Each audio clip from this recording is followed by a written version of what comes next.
Welcome to MetroCasting. I'm Doug Farley, and today we're at Burvon Park in Berwick. Since it's so nice out, we thought we'd take it outside for a little bit. Let's explore a new bingo craze taking place all across this country. A new craze involving dolls, of all things. But as you're going to see, these are no ordinary dolls, and neither are their fans. Bingo is a fun and familiar American pastime involving letters and numbers being called out, to which players keep track on a card, a bingo card of some type. It's been played just for fun, for educational purposes, and of course for money and prizes. Its roots can be traced back almost 500 years to the 1530s, where a lottery game, similar to what bingo is today, was introduced in Italy. From there, the game spread to France and Germany, and eventually to the United States sometime during the 1800s. But the game never really took off in America until the Depression era, when, according to About.com, the game of Beano, which was pretty much the same thing as bingo, was played at a carnival in Atlanta. Sources say a toy salesman renamed the game as bingo after hearing someone in the crowd mispronounce Beano as bingo. From then on, the game gained in popularity and continues to be a game that is played for all sorts of reasons, including fundraising.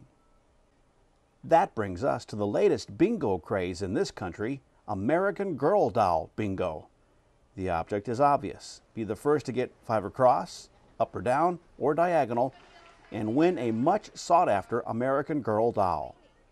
Recently, the 14th Street Elementary School PTO in Berwick held an American Girl doll bingo event to raise money for school projects. We use it for field trips, assemblies.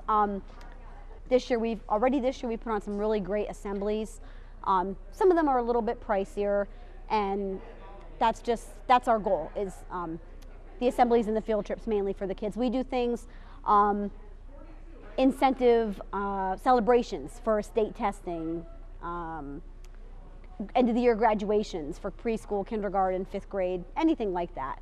Little Santa shop. Those events that we have throughout the year.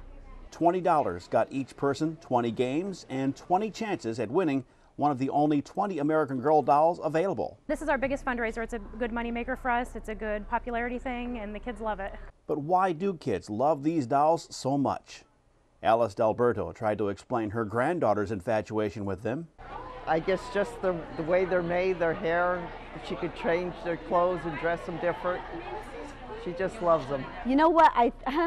My daughter is very, very interested. I have a daughter, she's actually now in 5th grade, but from the time she was in kindergarten, I think she looked at one of her friend's catalogs and just really, from there, kind of got interested in them. They really are beautiful dolls. Each doll has a story behind it. There's a book that comes with each doll, which is really great. It does promote reading for the kids. There are historical dolls, and there are Girl of the Year dolls that they do every year that are only available for 1 year. They go so far as they have a doll hospital, where if your doll gets dirty, little brother cuts the hair, they take it in, they clean it up, they fix it up, comes back to you with a little hospital bandage and everything. So it's just an experience for the girls, kind of just like a little magic for them at their age. Well, you can do anything with them. You can bring them on trips or anything. And they're just really cool to interact with, and they have like books and clothes to go with them. The phenomenon that is the American Girl doll craze actually began in 1986 when former educator Pleasant T. Rowland started a small company in Wisconsin to produce 18-inch dolls that represented different periods in American history. There were 3 dolls to begin with, but by 1997 there were 8. Most will tell you what makes the dolls unique are the accessories and the backstory to each doll.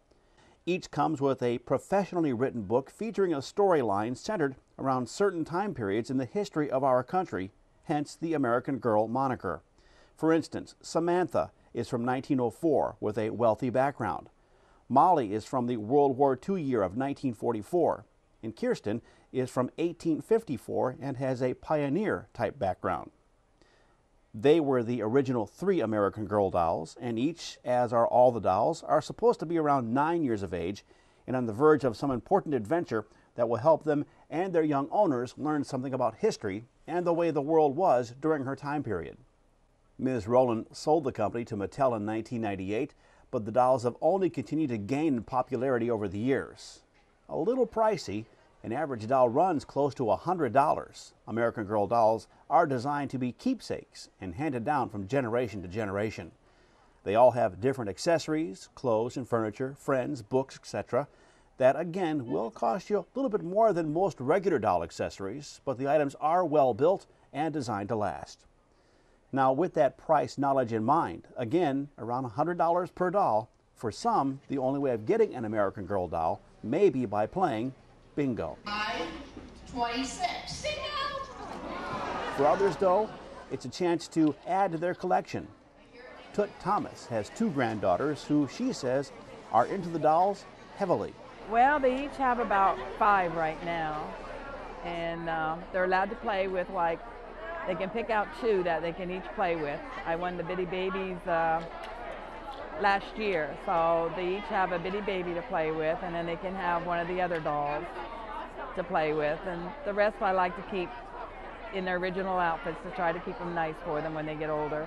Just got into it like last year. I have a girlfriend that got me onto it, and her granddaughter has every doll that's been out, but my kids saw them and they just got into it, so I come to the bingos and try to win one for them. A lot of the young girls we talked with, including Rennie, Natasha, and Jada, all from Berwick, say the Julie doll, representing the 1970s, is their favorite. Because I like her hair. What about her hair? Because it has a braid in it.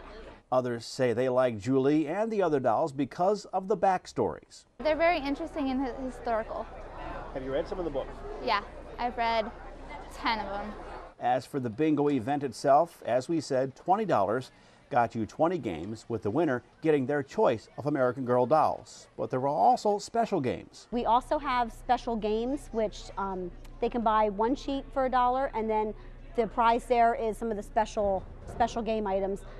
We put little things together like outdoor items, sleepover items, outdoor fun items, things like that. And we also have raffle items that local businesses and individuals gave. And that's something else I should mention. We had a wonderful turnout from the community.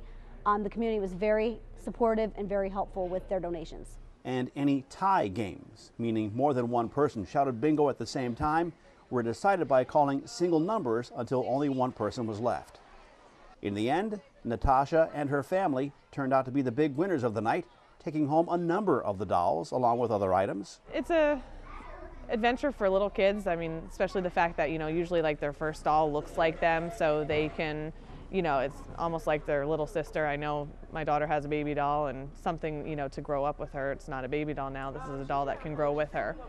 So, and with the furniture, it's like their own little house. And just how successful was this American Girl doll bingo event in Berwick? Well, organizers tell us they raised around $6,000. Pretty good money. American Girl doll bingo events are occurring all across our area on an average about once a month. You can watch the local papers for information about the next event, or of course you can watch MetroCast Channel 10 for information about the next American Girl doll bingo event.